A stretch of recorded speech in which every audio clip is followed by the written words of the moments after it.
Hey there, everyone. Welcome back to another episode of No Man's Sky. As always, I'm Captain Beefy. This is the Game Vault. We got our beautiful ship we got yesterday there, the Kihaman Pathfinder 19. So there she is. If you want to see how to get this, check out yesterday's video. It'll give you the location where it is, all the glyphs you need to get to it, and show you how much it costs and what it looks like all souped up. Today, we're going to install warp on it. We're going to test out the warp drive, and we're going to look at how to optimize your warp drive, what to look for, how to get the most distance out of it, and how to get some pretty effective fuel usage out of it. So let's cue up the music and we'll get right into it.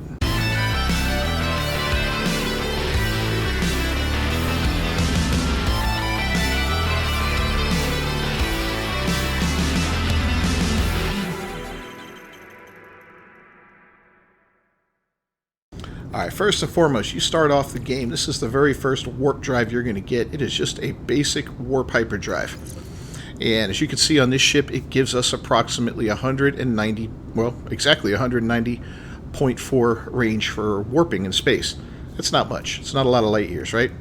So we want to see just how much we can increase this, how far we can end up going, and I've got the tools to do that. But first off, let's just see what happens if we throw it in one of these. These are the supercharged slots, right? 190 immediately goes up to 237, so you get 47 more light years out of it, which is decent, you know. And you can see it doesn't matter which one you put it in. It's the same. So, now there are basic warp drive upgrades you can get. And we'll take a look at each of them. The first one you're going to want to get is the cadmium drive, and as you can see, it costs 250 chromatic metal and 3 wiring looms to get it. If we install this, you can see we jump to 237 on the warp drive. Whoops, I'm sorry. We didn't gain anything on it. I thought that was supposed to give us more. Alright, so it's still 190.4. Okay, but if it's butted up against it, we get a little bit extra. It's my bad on that completely. Alright, we're going to leave it off to the side real quick. Next up, we'll do the emerald drive. That one takes cadmium and wiring looms. And we're still at 190 because none of them are touching. Last but not least will be the indium drive.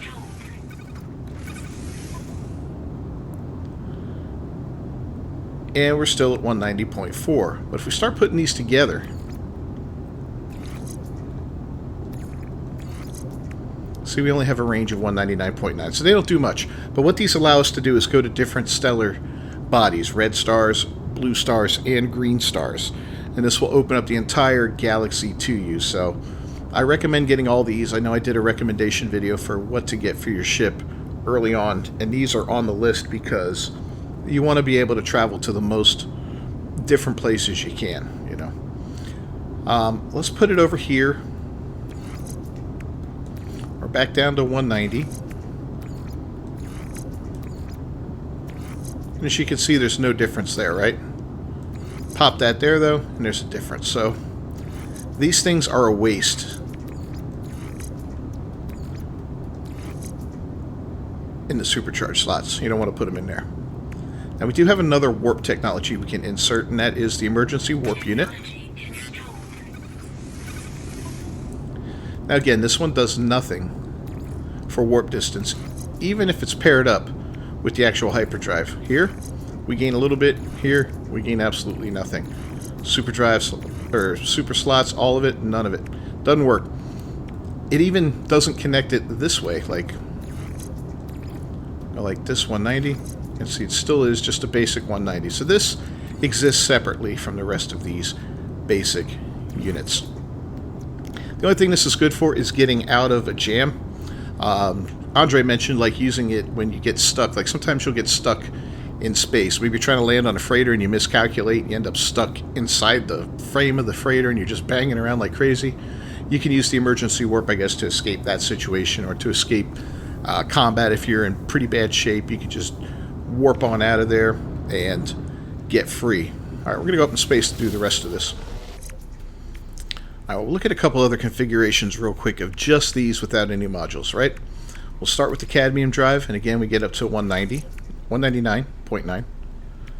Throw in the emerald, we stay there, right? But if we go like this, and we throw this one here, we end up with 209.3, 218.8. Drops back down to 209.3.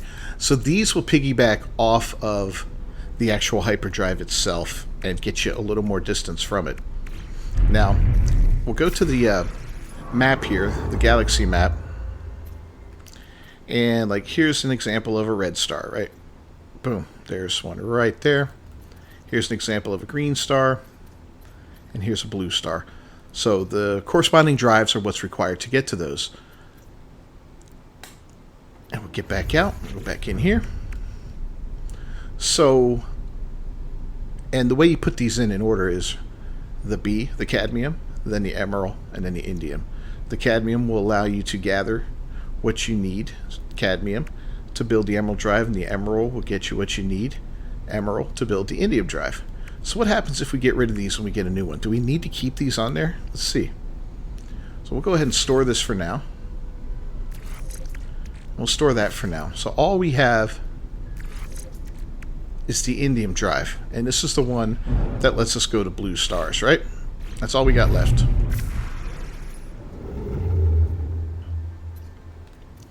And here's a blue star. So as you can see, we can still go to it, no problem. Looks like we can go to a green star as well. And a red star. Let's test it out real quick. Yep.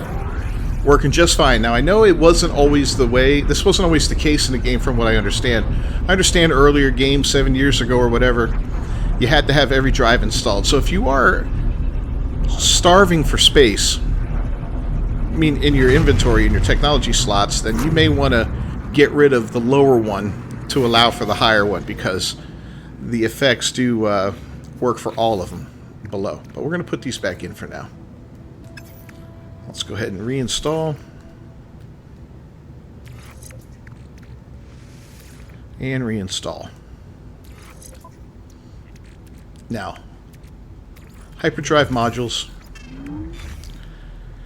You can get these in any class from C to S, and then you can also get X class. We're going to look at S class today because these obviously are the best of the lot. Okay, so I've broken these back apart just so we have the basic 190 right there. And we're going to bust out, I guess, 10 of these to start off. I went ahead and I did a bunch of duping to get this many. You get them however you want. You get them legit, you can dupe them. Whatever works for you as a player. I don't care, I'm not here to judge you. But we're going to see the various different stats we get from these guys just on regular slots and see if we can figure out which one's best. Maybe we'll only do 8 to start off with. Yeah, we'll do 8. So as you can see, they get this technology overload, that exclamation point on there. You're only allowed 3 of these at any given time, and that's any given class. Now these do not count against these, so you don't have to worry about them. As you can see, with the technology overloaded, none of them are working, right? Hyperdrive range is 190.4. So what we're going to look for here, these are the 2 stats you get: warp cell efficiency and hyperdrive range. You can see all of these S-Class have both of them, right? So the goal is to get the best of the best in there. So what's the best one we have? They all have 100% efficiency. 241, 262 is better.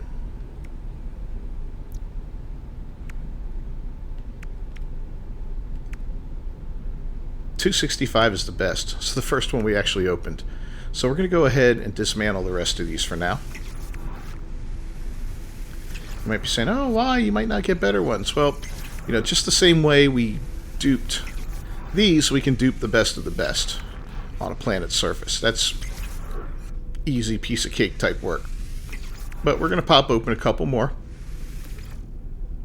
just to see if we get something better.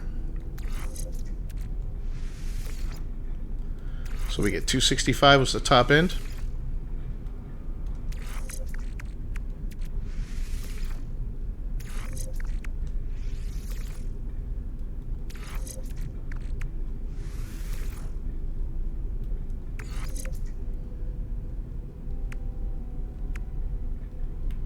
Okay, so 223, 226, 226, 244, 220, 227, and 256. So 265 is still the best. We got a couple more to look at, and we're going to look at those. And if it turns out this one's the best, then this is the one we're going to go with.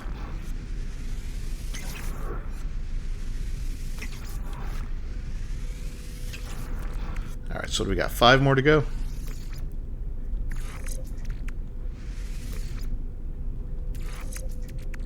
As you can see over there in the hyperdrive range, we're at 1574 right now, and that's with none of them touching. So you see we're going to get a significant boost here.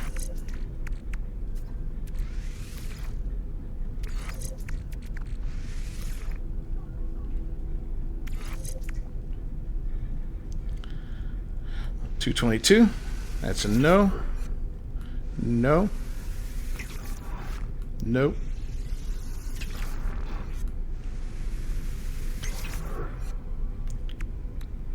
This one came close. The closest one, but yeah, still no cigar. So this is the best that we've got right now.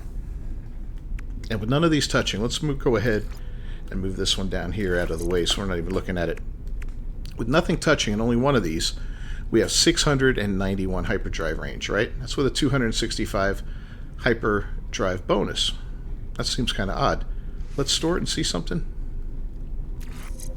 So from 190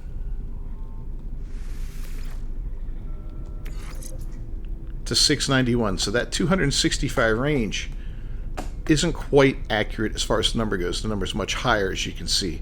We're gaining about 400, almost, or around 500 actually for that. So that's kind of cool. What happens if we put it next to the drive itself? 716, right? We'll move these out of the way real quick just to see how this all works. Sitting at 716. So if we go like this, 738, 764 like that. That's what the hyperdrive range in there. 764 is the best. 848 like that. So it's a little bit better to put the module in there. And if you put both in there, you end up with 895. And we're getting a hostile scan, so I'll be right back. Alright, so we escaped the pirates, went into the anomaly, landed on a planet, and then we duped this lovely piece of technology. So let's go ahead and install all 3 copies of it. So if you dupe a basic module like this, you don't know what you're going to get out of it. But if you dupe an actual unit, you know, you package it up holding triangle down to store it, and you dupe it, you're going to see all 3 of these are exactly the same. So now we have 3 of the very best hyperdrive range. Now if you're not into duping, that's fine. I get it, man. Not a lot of people like that. A lot of people actually actively dislike it, you know, and I get that. So you can go around and hunt these things down at different space stations, various different ways, and slowly min-max and get the best you can. I'm just doing it this way for ease to show you results in the end. So with all of these things installed, none of them touching and none in supercharged slots, we have almost 1700 in hyperdrive, 1693.9. If we move these 3 just like this, each one into one of these, we're looking at 2282, which is not too bad. We get 2292 there, and that's as high as that's getting, right? Oh wait, 2323, that's interesting. What happens if we switch this over here and move this to here? 2373.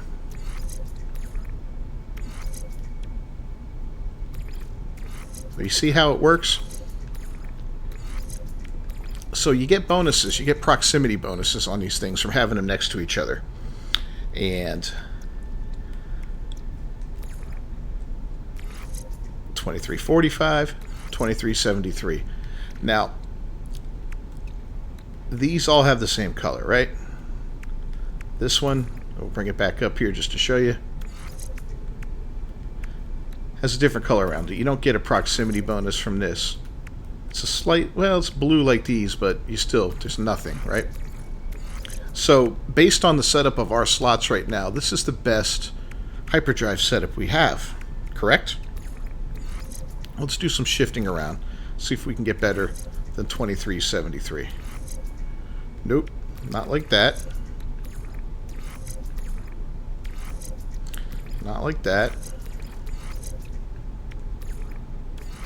Not like that. So pretty much that's the best we can do, utilizing 4 different technology supercharged slots, 3 for the modules, 1 for the base hyperdrive, and then just having the rest of them in there connecting. And I would move that here just to make it a cohesive 4x2 block. And there's our hyperdrive range. And what a difference that makes when you are traveling throughout the galaxy, because you don't have a lot of choices in the beginning, especially if you get into areas where the stars are a little on the sparse side. What did we start with? 190? So let's see about how far that is. This is a little too far right here, right? And we're not even too far from our point of origin. But with 2,000, you can really move and put some distance between you and where you're located and really get around the galaxy a lot better. Opens up a world of new potential locations to go to. Like we can travel all the way out here to this wonderful blue star and see what's going on.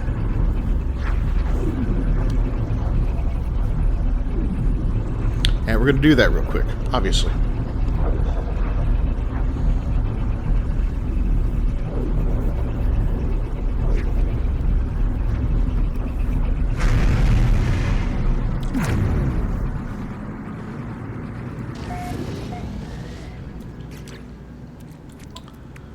Alright, perfect. So anyways, this is, that's basically it for the warp drive.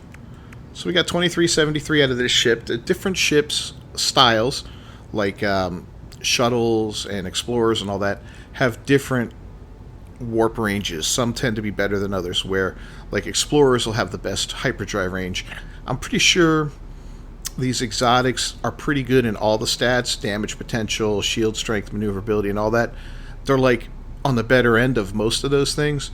And the higher, of course, level of your ship, whether it be C class, B, A, or S class, is also going to help contribute to what you can do, as well as add more potential slots to you. So, yeah, if you want to maximize your warp, this is how you do it. Pretty simple. Alright guys, we're going to go ahead and wrap up this video. Thanks for joining me. As always, I'm Captain Beefy. This is the Game Vault. This has been a No Man's Sky video. If you haven't done so already, please leave a like on the video. Let me know how you set up your warp, and do you keep the old drives, the red drive, the green drive, and all that when you get the blue one installed, or do you scrap them and move on? Again, that's a personal choice up there. I keep them in for a couple reasons, especially once you have plenty of technology slots. It's not like you really need them now. If you're short on technology slots, I get it. Package them up, put them aside till later on. But if you're not, why not leave them in there? They're not hurting anything, right? One other thing I wanted to do real quick, though. No, well, that's good. That's good, yeah. Anyways, don't forget to subscribe to the channel, ring that bell for notifications. I'll see you guys next time. Until then, peace.